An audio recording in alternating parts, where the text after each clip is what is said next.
महीने दो महीने में दंगे हो जाया करेंगे, कुछ हिंदू मुसलमान मारे जाया करेंगे, कुछ लोगों को भारत से निकाल भी देंगे, ऐसा कुछ बहुत कुछ करेंगे। ले दे करके दो ही वीर इस देश में बचे हैं, एक तड़ीपार एक चौकीदार। देश को नंगा करके छोड़ देंगे, देश को लंगोटी पर ला देंगे। चड्डी उतरवा ली, पैंट उतरवा लिया तो नंगे खड़े हैं, लंगोटी लगा के खड़े हैं, तो क्या ले लेंगे मोदी? भारत का प्रधानमंत्री हिजड़ा है यार, क्यों मुंह खुलवा रहे हो? जो भीड़ आ रही है नरेंद्र मोदी को सुनने के लिए, अब वो उनको मैं समझता हूं वो समझदार हो चुके हैं।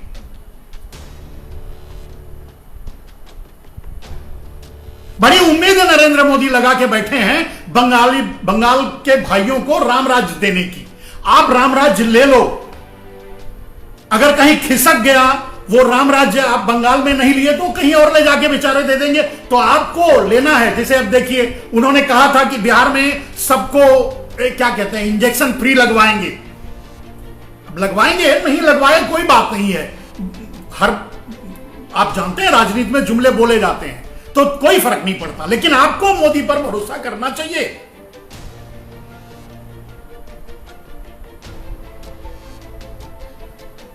अरे ऐसे तो अब लगे, मैं गिनाते चला जाऊंगा तो पूरे रात भर गिनाता रहूंगा मोदी जी ने क्या क्या अच्छे काम किए हैं। मोदी जी की अच्छाइयों की कोई सीमा नहीं है मेरे भाई। आप मोदी को ही वोट दो। मोदी वाला राम राज्य, वो राम राज्य, मोदी वाला राम राज्य अपने यहां भी लेके आओ।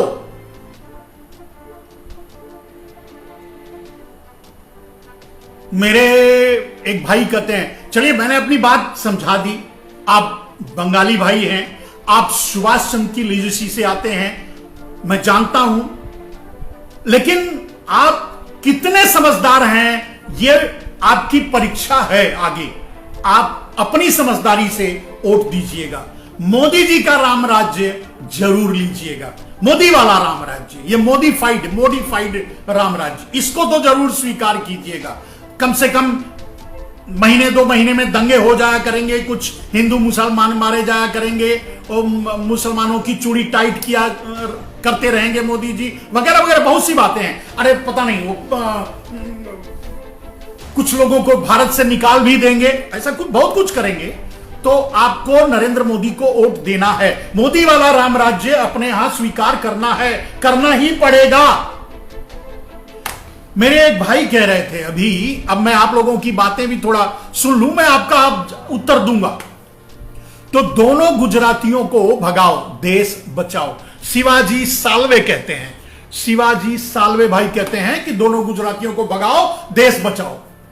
मेरे भाई, ले दे करके दो ही वीर इस देश में बचे हैं, एक तड़ीपार एक चौकीदार। अब अगर इन दोनों भाइयों को भगा दोगे तो देश बचेगा कैसे? देश कैसे विश्व गुरु बनेगा? देश में कैसे मोदी वाला राम राज्य आएगा? यह भी तो समझिए।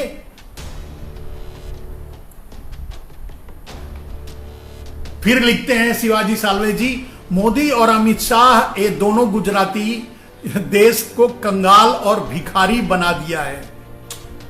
हां, ऐसा है, मैं मानता हूं, लेकिन यह भी जरूरी था ना। यहां के लोगों के पास पैसे अगर आ जाए, भारत के लोगों के पास अगर पैसे आ जाए तो किसी की नहीं सुनते। इसके लिए मोदी जी उनके हितों में उनकी जेबों से पैसे निकलवा करके कोई ना कोई बहाने से बैंकों में डलवा दिया।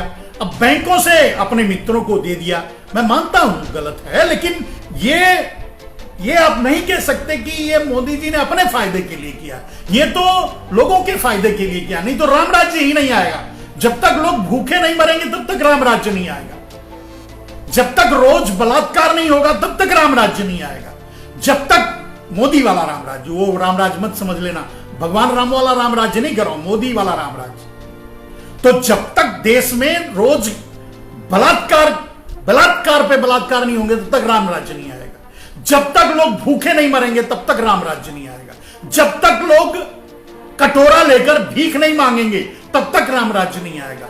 जब तक लोग मजदूर बन जाएंगे, पूरा देश, जैसे बिहारी सारे के सारे मजदूर बन गए, थोड़े बहुत बचे हैं बेचारी इधर उधर जो भी कर लेते हैं। लेकिन अगर मजदूर, अगर हम कहते हैं केरला में अगर क्या बोलते हैं बाथरूम साफ करने की जरूरत होती है तो कहां फोन करते हैं? बिहार से। बिहार फोन करके बुलाओ भाई, सुलभ शौचालय में काम करना है, नहीं तो ये करना है, नहीं तो मतलब सब बिहारी, सभी हर मजदूरी के काम में हमारे बिहारी भाइयों को बुला लेते हैं।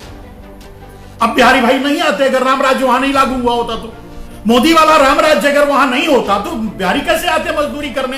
केरला में कैसे आते? तमिलनाडु में कैसे आते? दिल्ली में कैसे आते? महाराष्ट्र में कैसे आते?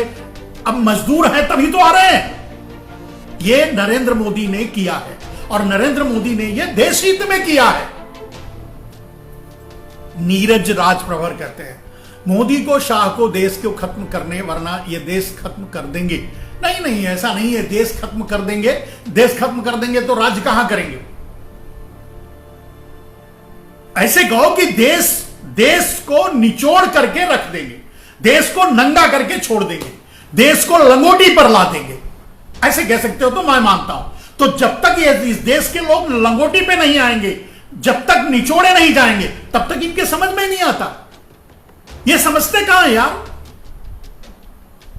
अंग्रेज आए, यही गुजराती मिलकर समझाने लगे पूरे देश को कि भाई देखो ये ईस्ट इंडिया कंपनी पूरे देश का विकास कर देगी, इनको लाओ लाओ लाओ लाओ, सब जगह लगाओ, सब जगह east India company, east India company. पूरे देश में ईस्ट इंडिया कंपनी छा गई, पूरा भारत गुलाम हो गया। हुआ ना?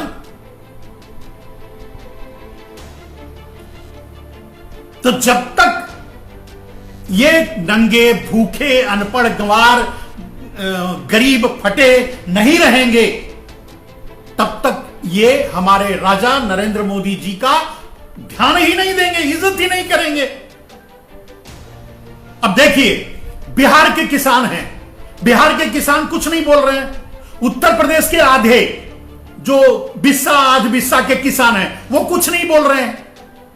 उड़ीसा के किसान कुछ नहीं बहुत जगह के लोग जो किसान हैं वो नहीं बोल रहे हैं। नहीं क्यों बोल रहे हैं? वो खुद ही भूखे नंगे हो चुके हैं, तो सोच रहे हैं अभी क्या लू उखाड़ोगे, मेरा मतलब चड्डी उतरवा ली, पैंट उतरवा लिया, तो नंगे खड़े हैं, लंगोटी लगा के खड़े हैं, तो क्या ले लेंगे मोदी? जाने दो, जो अब जिसके पास है वो उसका भी चला जाए तो अच्छा है। ये मतलब ये भारत की परंपरा रही है। हमारे पड़ोसी, हमारा घर जल जाए चलेगा, हमारे पड़ोसी के रसोई में आग लगनी चाहिए। ये हमारी सोच है, हमारी मेंटालिटी है। भारत यही लोग सोचते हैं, यहां के लोग, तो इनको ऐसे ही रखना चाहिए। मोदी जी जैसे मोदी जी बड़े समझदार, मोदी जी जो कर रहे हैं यहां के लोगों के साथ बहुत अच्छा कर रहे हैं। तो आपको भी मोदी जी वाला राम राज्य लाना चाहिए और मोदी जी का समर्थन करना चाहिए। कुछ एक भाई ने लिखा, शिव कुमार गुप्ता, बाबा जी अब तो कांग्रेस के नेता ही भागे जा रहे हैं, पहले उन्हें रोकने की कोशिश करें फिर ज्ञान दे। बिल्कुल सही कह रहे हैं। तो आप ये बताइए मेरे भाई, भारतीय जनता पार्टी में कौन है? उसमें भी 90% कांग्रेसी हैं।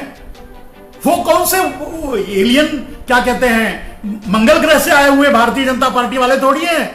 वो पहले कांग्रेस में ही थे, अब भारतीय जनता पार्टी में है। भाई भारत के जितने चोर थे, भारत के जितने चोर थे, चाहे कांग्रेस में थे चाहे कहीं भी थे, कांग्रेस में ही थे, पहले पार्टी वही थी बड़ी, तो कांग्रेस में थे। जितने चोर थे सब के सब भारतीय जनता पार्टी में आ गए। तो इससे कहां इनकार है? अब कांग्रेस के लोग भागे जा रहे हैं, भागे जाएंगे नहीं तो जाएंगे कहां? अभी लंगोटी संगोटी बची, वो भी बची रहेगी। नहीं तो नहीं, अगर बीजेपी में जाएंगे तो ईडी भेज करके, सीबीआई भेज करके नरेंद्र मोदी उनकी चड्डी भी उतार लेंगे। तो जा रहे हैं तो गलत थोड़ी कर रहे हैं। नरेंद्र मोदी क्या बोलते हैं, ये एक स्पेशल राम राज्य, मोदीफाइड राम राज्य, मोदी राम राज्य की स्थापना कर रहे हैं, तो कम से कम उसमें सहयोग तो देना ही चाहिए।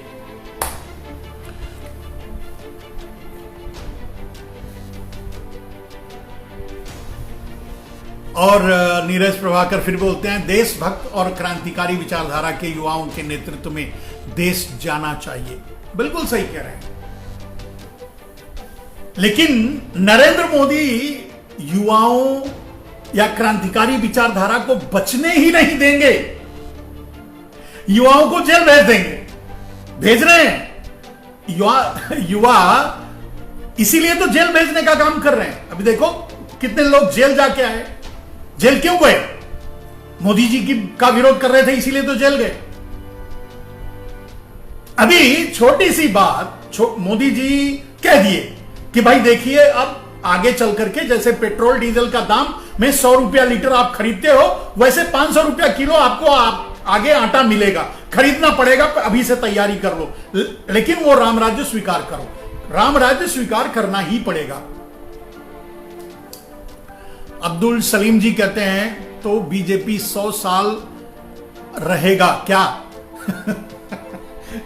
100 साल बीजेपी जब तक ये समझ लो कि भारत दुनिया के सबसे अंतिम चरण में नहीं आ जाएगा। अंतिम चरण का मतलब समझते हैं, कम से कम 200-250 देश हैं भारत में। अभी भी भारत कम से कम 100-150 के पोजीशन पे है, कई मामलों में थोड़ा ऊपर है, ऐसे है। जब तक भारत सारे चीजों में अंतिम पोजीशन, अभी भी भारत अपने नेपाल, श्रीलंका और इनसे पीछे चला गया है। जीडीपी में, विकास में, भूखमरी में, रोजगार में, सब चीजों में अपने पड़ोसी देशों से पीछे चला गया है। मोदी जी ने ठाना है जब तक भारत को अंतिम पायदान पर नहीं ला देंगे तब तक प्रधानमंत्री रहे। अब आपको चाहिए कि जल्दी जल्दी मोदी वाला रामराज्य स्वीकार कर लो, जिससे नरेंद्र मोदी जान छोड़ दें, वरना तो आप जानो। चलिए, आज बहुत हुआ। मैं अपने बंगाल के भाइयों को समझाने की कोशिश कर रहा था। मैं समझता हूं जो मैं समझाने की कोशिश कर रहा था समझ गए होंगे, और अब वो नरेंद्र मोदी को ही वोट देंगे। नरेंद्र मोदी वाला रामराज्य जरूर स्वीकार कर लेंगे, मुझे उम्मीद है कर लेंगे। आके बाकी शर्मा जी क्या कहते हैं? बाबा जी ये बताओ प्लीज, क्या सरकारें लोगों के वोट से बन रही हैं या ईवीएम से? सारा देश सड़क पर है तो वोट भी दे रहा है। बिल्कुल सही बात कर रहे हैं। सरकारें वोट से तो बन ही नहीं रही। सरकारें वोट से नहीं बन रही है, सरकार तो ईवीएम से बन रही है। और इसीलिए मोदी जी सुरक्षित महसूस कर रहे हैं। आपको तो ये चलता है, मोदी जी आपके सामने आते हैं, आपसे वोट मांगते हैं, ये तो फॉर्मेलिटी के लिए आते हैं। वो पूरी तरह से आश्वस्त हैं कि जितना वोट उनको लेना है वो मशीन में पहले से ही फिट कर देंगे। आप बाकी वोट दे, बटन दबाते रहो, कुछ नहीं होने वाला। मोदी जी को जितना वोट सरकार बनाने के लिए चाहिए उतना प्रीलोड डेटा कर देंगे। डेटा प्रीलोडिंग, ईवीएम हैकिंग नहीं होता, प्रीलोडिंग होता है। सारी मशीनों में उतना वोट लोड हो जाएगा भारतीय जनता पार्टी के नाम से, जितने वोट के बाद उनका जीत डिक्लेयर होगा, यानी वो सरकार बना लेंगे। वो प्रीलोडिंग, डेटा प्रीलोडिंग इसको कहते हैं। तो डेटा प्रीलोडिंग ईवीएम में करवा देंगे नरेंद्र मोदी। वो आश्वस्त हैं, उनको जीतना ही है। अब आप जितने लोग जाओ, जितनी बटन दबाओ, जिसका भी बटन दबाओ, आपकी मर्जी। और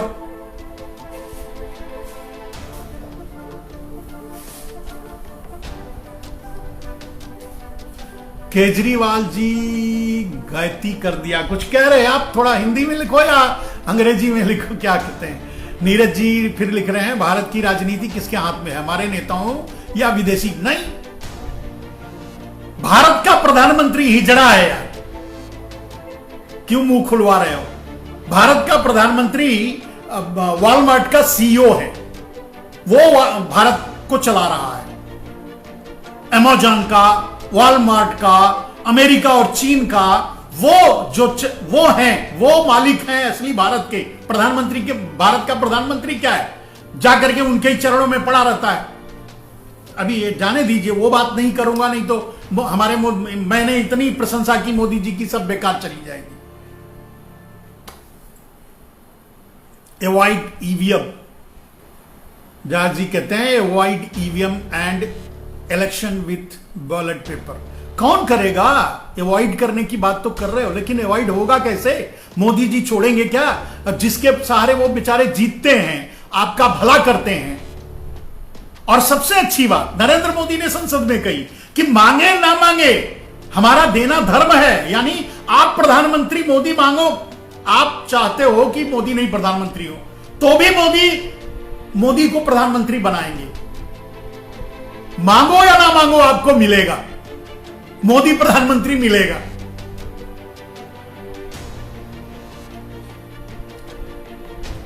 दूसरा, अब्दुल सलीम लिख रहे हैं कि केजरीवाल जी गलती कर दिया, स्टेडियम देते तो किसान स्टीम में जेल बनाते, स्टेडियम में जेल बनाते। ठीक कह रहे हो, केजरीवाल को देना चाहिए था स्टेडियम, वही जेल बना। वैसे भी किसान जहां रहेंगे वहां, वो तो चलो ठीक है, वो एक विषय है, आप सही कह रहे हैं, आप जो भी कह रहे हैं। किसान तो जहां रहेंगे अपनी छाप छोड़ेंगे, और किसान समझदार नहीं है। किसान समझदार होते तो मोदी जी का समर्थन करते ना। मोदी जी दे रहे हैं जबरदस्ती, उनका भला कर रहे हैं, जबरदस्ती भला कर रहे हैं, फिर भी किसान नहीं समझ रहे हैं, आज ना समझे वाली बात करते हैं। तो दोस्तों, आज के लिए बस इतना ही। जय हिंद, वंदे मातरम। कल फिर मिलेंगे। अब हम आपसे, मेरी कोशिश रहेगी कि एक आध दिन भले ही गैप हो जाए, नहीं तो अब हम आपसे रोज मिलेंगे जब तक चुनाव नहीं हो जाता। हमें आखिर मोदी जी का प्रचार भी तो करना है, हमें मोदी जी के लिए वोट भी तो मांगने हैं, हमें मोदी जी वाला राम राज्य भी तो लोगों को बताना है। आज के लिए बस इतना ही। वंदे मातरम।